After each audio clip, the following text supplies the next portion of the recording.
Assalamualaikum warahmatullahi wabarakatuh.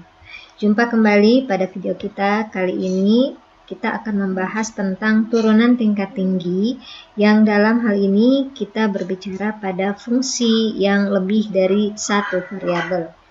Seperti video-video kita sebelumnya ya, untuk fungsi lebih dari satu variabel, kita berbicara pada turunan parsial ya. Jadi jika kita memiliki fungsi z, di mana fungsi z itu mengandung variabel x dan y, maka kedua turunan parsialnya itu adalah do z do x dan do z do y. Nah, di mana do z do x dan do z do y ini adalah fungsi-fungsi juga ya, yang memiliki variabel x dan y juga. Jadi kalau kita mau menulisnya itu do z do x itu bisa kita tulis dia sebagai turunan pertama suatu fungsi yang diturunkan terhadap variabel x, di mana fungsi tersebut mengandung variabel x dan y. Begitu juga dengan turunan z terhadap y, itu merupakan turunan pertama suatu fungsi terhadap variabel y dari fungsi yang mengandung variabel x dan variabel y ya. Nah, kemudian kedua turunan ini do z do x dan do z do y ini masing-masing juga dapat diturunkan terhadap variabel x dan y. Maka kita pun akan memperoleh turunan parsial yang kedua sebanyak 4 ya, sebanyak 4. Karena untuk turunan pertama terhadap x kita turunkan terhadap x dan terhadap y, kemudian turunan pertama terhadap y kita juga turunkan terhadap x dan terhadap y. Jadi kalau kita mau menuliskannya itu seperti ini.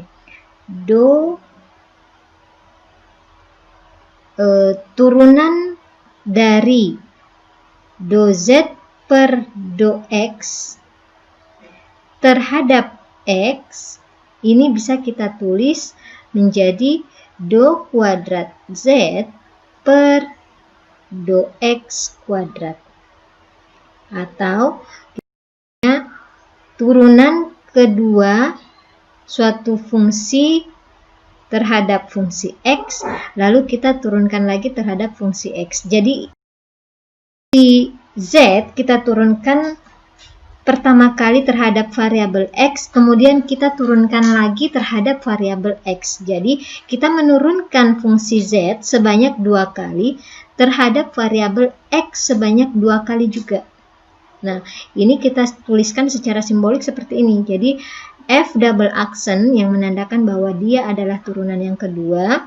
Indeksnya di sini adalah xx yang menandakan bahwa kita menurunkan terhadap variabel x, kemudian diturunkan lagi terhadap variabel x pada fungsi yang mengandung variabel x dan variabel y. Nah, ini adalah turunan parsial yang dari turunan parsial yang pertama terhadap variabel x. Ada juga tetap kita menurunkan do z do x ya. Kita menurunkan secara parsial do z do x, tetapi kita menurunkannya terhadap variabel y. Maka kita menuliskan di sini secara singkatnya adalah do kuadrat z per do y do x. Kalau kita mau menuliskan secara simbol ini ya, kita tulisnya f double aksen, kita turunkan pertama terhadap x, kemudian kita turunkan terhadap y dari fungsi yang mengandung variabel x dan variabel y. Itu ya. Nah, jadi ini adalah fungsi turunan kedua dari fungsi z yang mengandung variabel x dan y. Nah, Kemudian kalau kita menurunkan turunan yang pertama, ya, turunan pertama yaitu do z do y, maka kita nulisnya seperti ini. Turunan dari do z do y terhadap variabel x, maka kita menuliskan secara simbol do kuadrat z per do x do y. Secara simbol f aksennya yaitu f double aksen y x x, y. Turunkan do z do y terhadap variabel y. Jadi kita nulisnya gini. Turunan terhadap do z do y terhadap variabel y.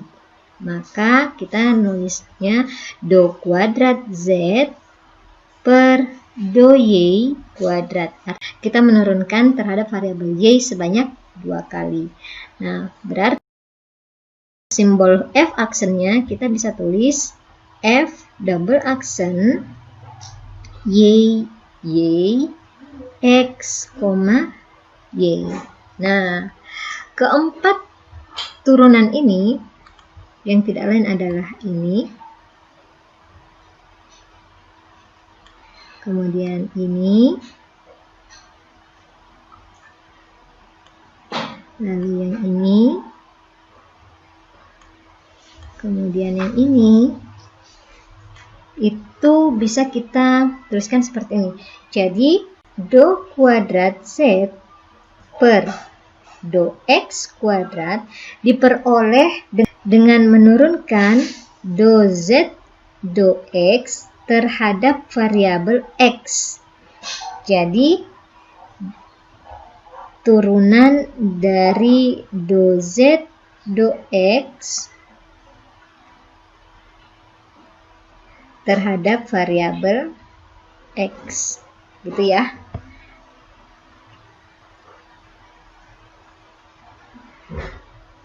Kemudian do kuadrat z per do y do x itu diperoleh dengan menurunkan do z do x terhadap variabel y.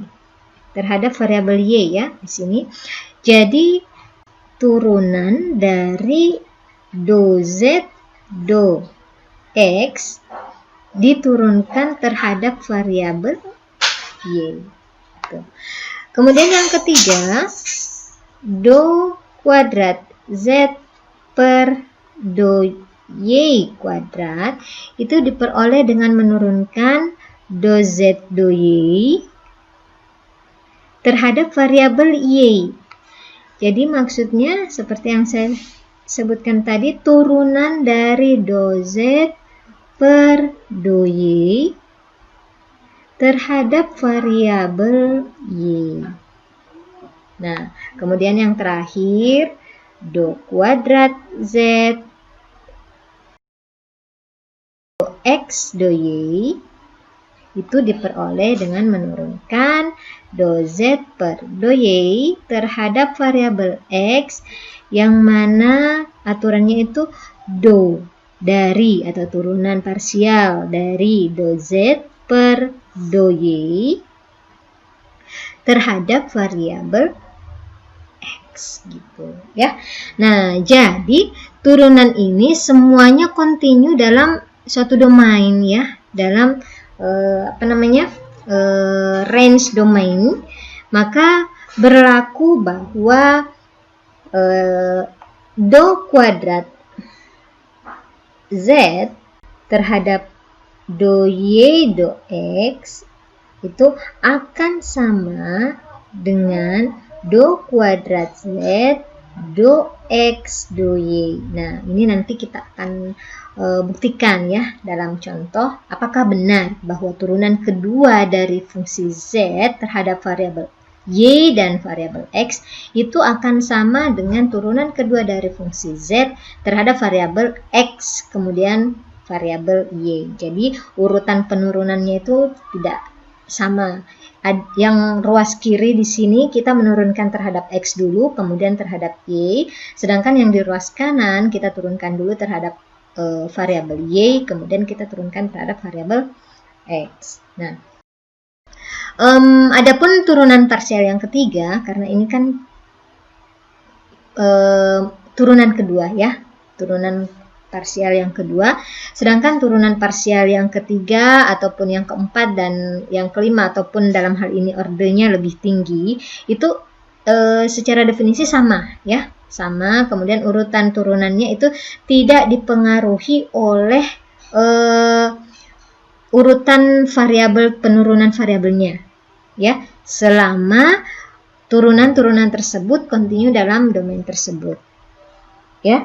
Nah, sebagai ini catatan untuk turunan parsial orde ketiga itu berarti kita bisa menurunkan ini lagi. Jadi dari keempat turunan parsial yang kedua ini kita bisa lagi menurunkan ya, kita bisa lagi turunkan. Jadi poin pertama kalau kita ingin menurunkan berarti dari do kuadrat Z per do X kuadrat terhadap variabel X, maka do pangkat 3Z terhadap variabel X sebanyak 3 kali ya. Nah, kemudian ada lagi do atau turunan dari do kuadrat Z terhadap do X kuadrat diturunkan terhadap variabel Y. Maka turunannya adalah do pangkat 3Z per do Y do X kuadrat. Lalu turunan dari do kuadrat Z do Y do X itu diturunkan terhadap variabel X, maka turunannya bisa ditulis do pangkat 3Z per, nah di sini kita lihat do X do Y do X itu bisa kita tuliskan sebagai do Y do X kuadrat. Nah, karena di sini kontinu, maka ini turun ketiga terhadap variabel Y 1 kali dan terhadap variabel X 2 kali itu nanti akan sama dengan yang ini ya, turunan ketiga dari variabel Z terhadap variabel Y 1 kali dan variabel X 2 kali. Kemudian kalau kita melanjutkan turunan terhadap turunan kedua dari Z terhadap variabel Y dan variabel X terhadap variabel Y, maka kita tulisnya do pangkat 3Z terhadap variabel Y 2 kali dan X 1 kali. Tuh ya. Kemudian yang ketiga, nih, turunan dari turunan parsial yang kedua dari Z terhadap variabel Y 2 kali diturunkan terhadap X, maka kita tulisnya do pangkat 3Z terhadap do X do Y 2 kali. Dan seterusnya turunan dari turunan parsial yang kedua dari Z terhadap variabel Y 2 kali kita turunkan terhadap variabel Y, maka dia ditulis menjadi do pangkat 3Y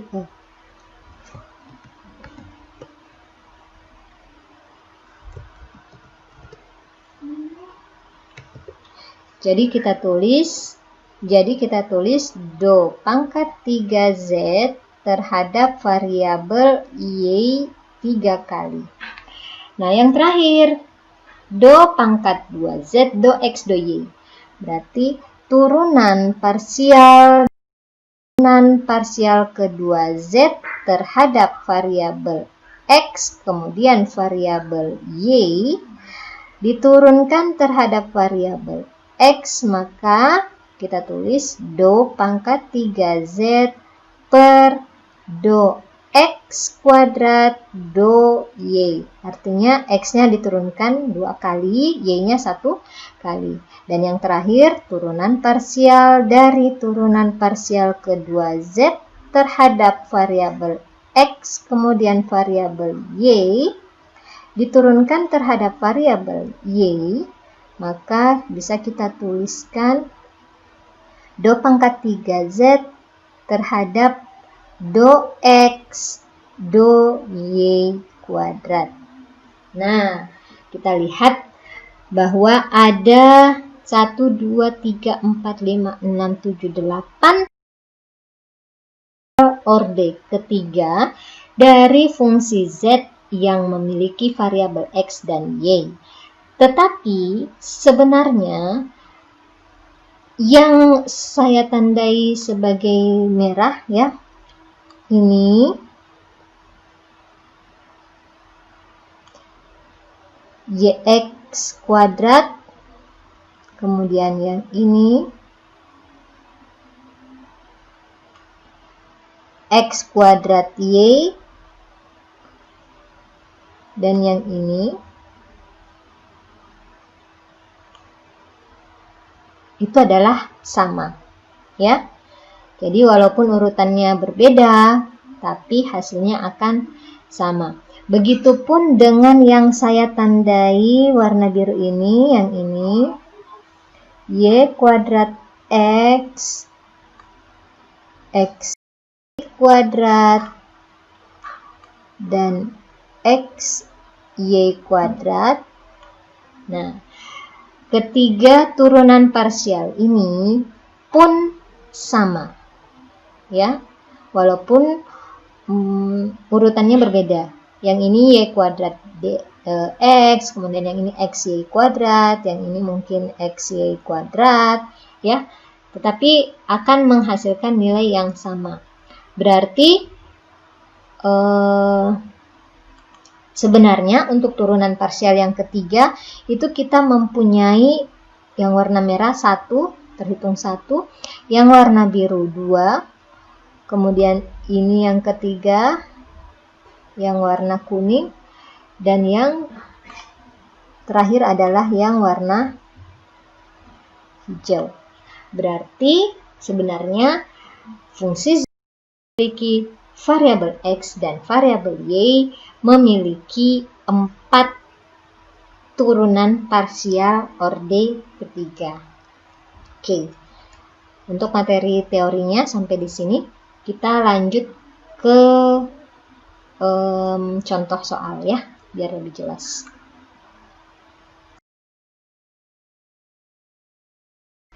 Fungsinya adalah fx, y sama dengan x kuadrat y ditambah xy kuadrat.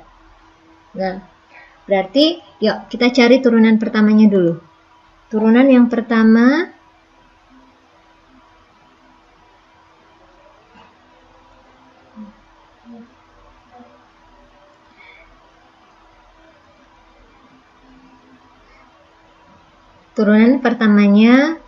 yaitu do fx, y per do x. Jadi kita turunkan fungsi f terhadap variabel x.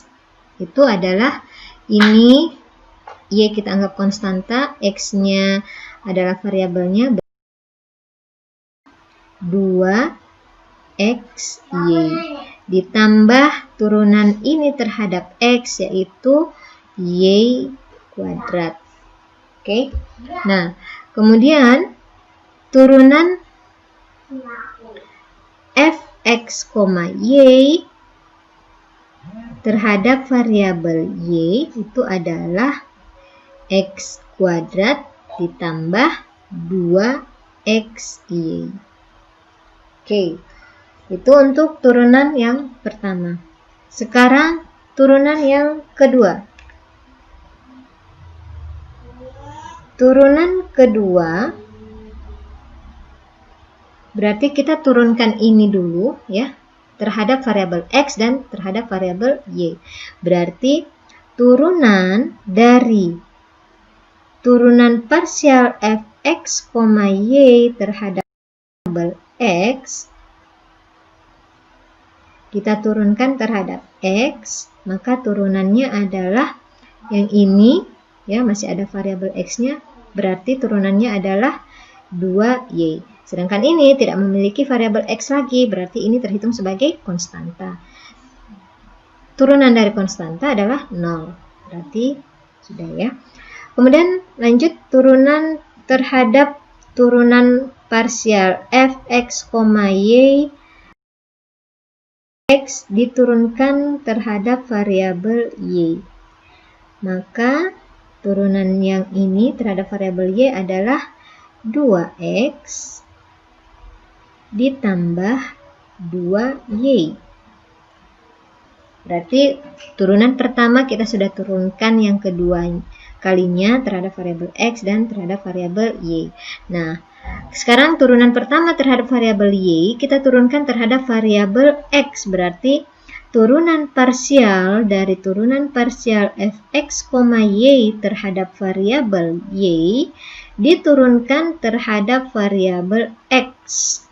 Maka turunannya adalah ini turunannya terhadap X adalah 2X dan yang ini turunannya terhadap X adalah 2Y.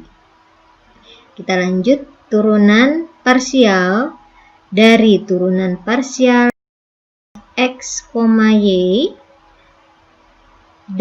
terhadap variabel Y kita turunkan terhadap variabel Y.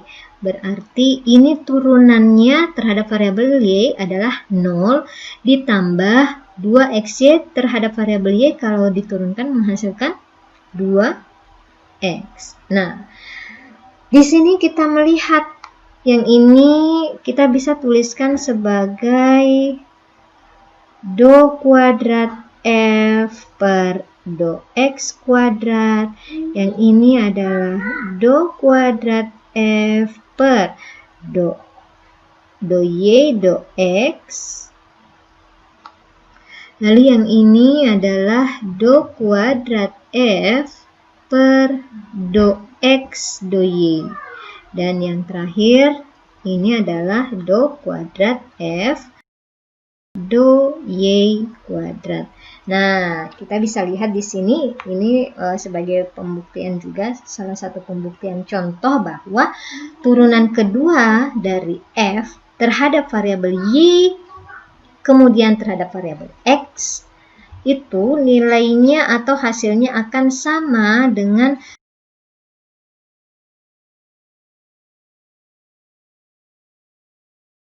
jadi walaupun urutannya di sini Y duluan, kemudian kita turunkan terhadap X, sedangkan yang ini yang duluan adalah X, kemudian diturunkan terhadap Y, tapi hasilnya akan sama.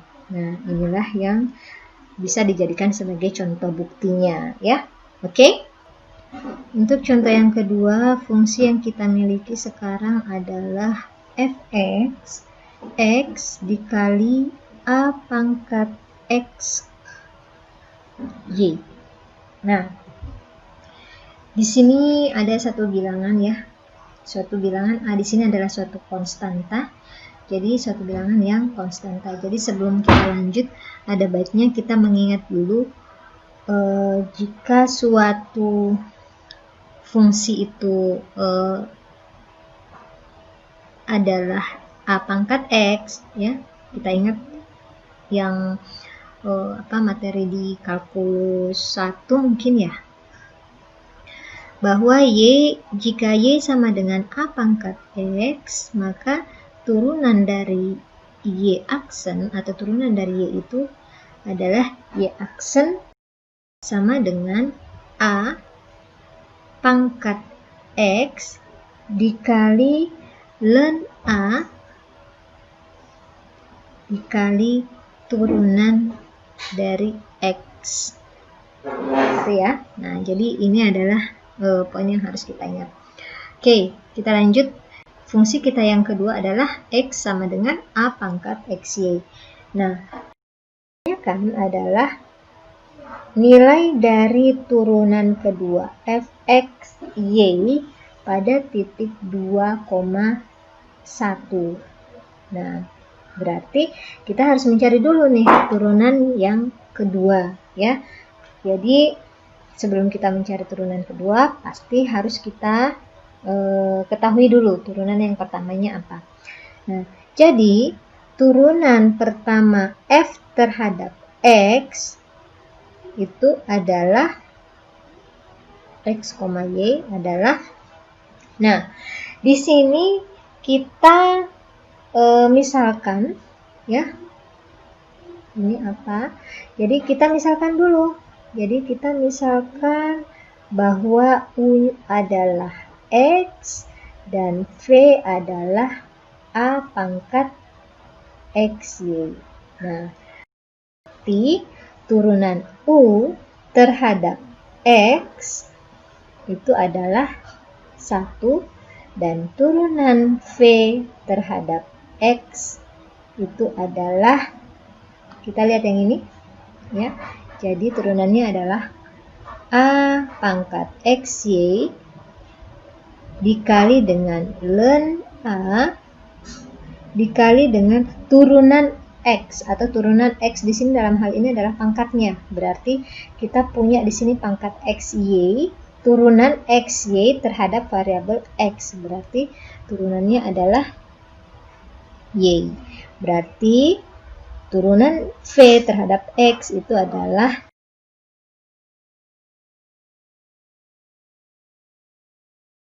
ln A. Nah, berarti untuk mendapatkan fx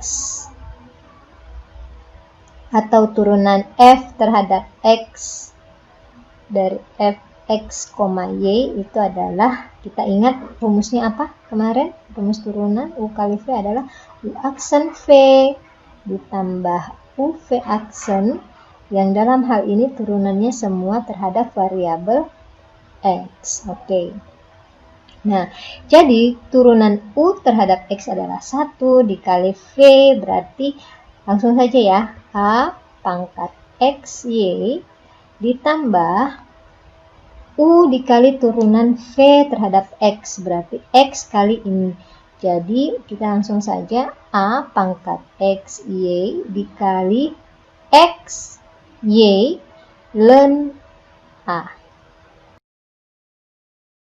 Itu adalah turunan pertama fungsi fx, y terhadap variabel x.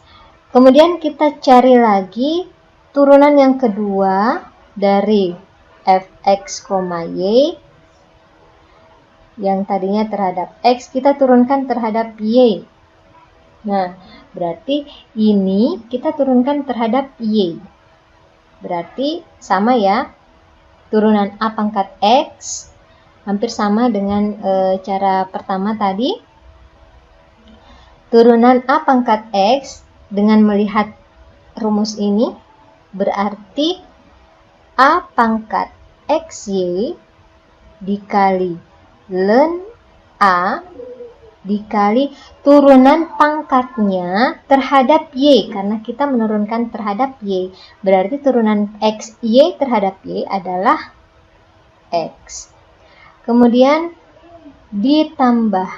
Nah, ln A ini adalah merupakan suatu konstanta. Nah, berarti ini kita misalkan sebagai U. Jadi saya tulis di sini ya. Ini misalkan sekarang kita punya U-nya adalah A pangkat XY. Berarti turunan U terhadap Y itu adalah A pangkat XY dikali ln A dikali turunan pangkatnya terhadap Y, berarti X. Kemudian V adalah XY. Kita misalkan V adalah XY, berarti turunan V terhadap Y itu adalah X. Oke? Nah, sekarang kita masukkan. Berarti kita misalkan ini U kali V ya. Ln A-nya ini adalah suatu konstanta, berarti U aksennya adalah, jadi ln A kita tulis saja dulu sebagai koefisien ya. Kemudian U aksennya adalah A pangkat XY ln A kali X dikali V. V-nya adalah XY ditambah UV aksen, berarti ln A dikali A pangkat XY dikali X. Sama dengan, kita perbaiki penulisannya, berarti X kali A pangkat XY ln A ditambah X kuadrat Y A pangkat XY dalam kurung ln A kuadrat ditambah X kali A pangkat XY ln A. Nah, berarti inilah turunan kedua f x, y terhadap x kemudian terhadap y. Lalu kita masukkan nilai dari 2,1. Jadi f x y 2,1, berarti kita langsung saja mensubstitusi x sama dengan 2 dan y sama dengan 1. Berarti 2A pangkat A ditambah 2 kali 1, 2 pangkat 2 kali 1, 4. A pangkat 2 ln A kuadrat ditambah 2A pangkat 2 ln A. Nah, kemudian masih ingat nilai sifat logaritma natural ya, bahwa ln A kuadrat itu sama dengan 2 ln A. Nah, berarti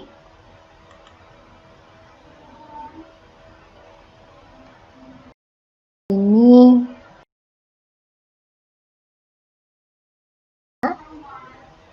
ditambah 8A kuadrat ln A ditambah 2A kuadrat ln A. Nah, berarti di sini adalah 12A kuadrat ln A. Oke, itu adalah nilai yang diinginkan oleh soal kita ini ya. Oke, itu adalah contoh yang kedua. Saya rasa untuk contoh kita cukup ya. Kemudian ada beberapa catatan yang harus kita ingat di sini, bahwa turunan parsial dari suatu fungsi, turunan kalau kita ingat kembali ya,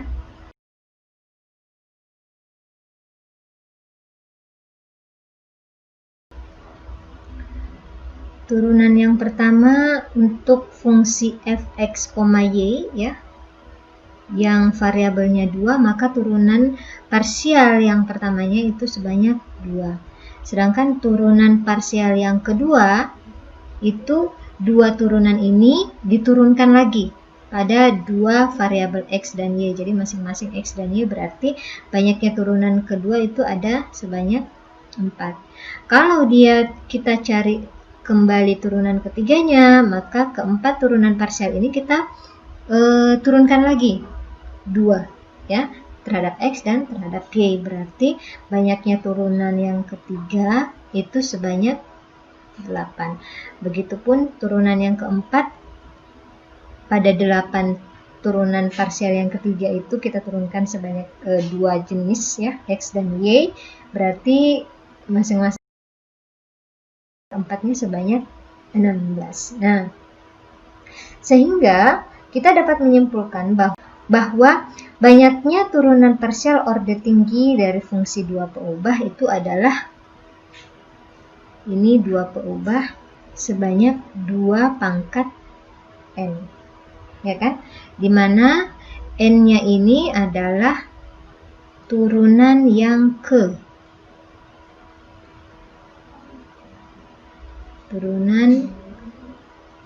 keberapa? Nah, misalkan turunan yang ketiga, berarti 2 pangkat 3. 2 pangkat 3 adalah 8. Turunan yang keempat, berarti 2 pangkat 4 adalah 16. Seperti itu ya. Nah, kemudian bagaimana dengan fungsi yang memiliki 3 variabel? Misalnya f, x, y, z. Nah, berarti di sini kita bisa mengeneralkan bahwa banyaknya turunan parsial orde tinggi dari fungsi peubah itu adalah 3 pangkat N ya. Nah, sehingga fungsi untuk misalkan U1, U2 sampai dengan UN atau UT variabel, jadi suatu fungsi yang banyaknya variabelnya sebanyak T, maka banyaknya turunan parsial itu sebanyak T pangkat N. Banyaknya variabel. Oke. Sedangkan N adalah turunan yang keberapa. Oke, itu dia. Mungkin untuk materi kita pada video kali ini cukup sampai di sini. Semoga bermanfaat. Wabillahi taufiq wal hidayah. Wassalamualaikum warahmatullahi wabarakatuh.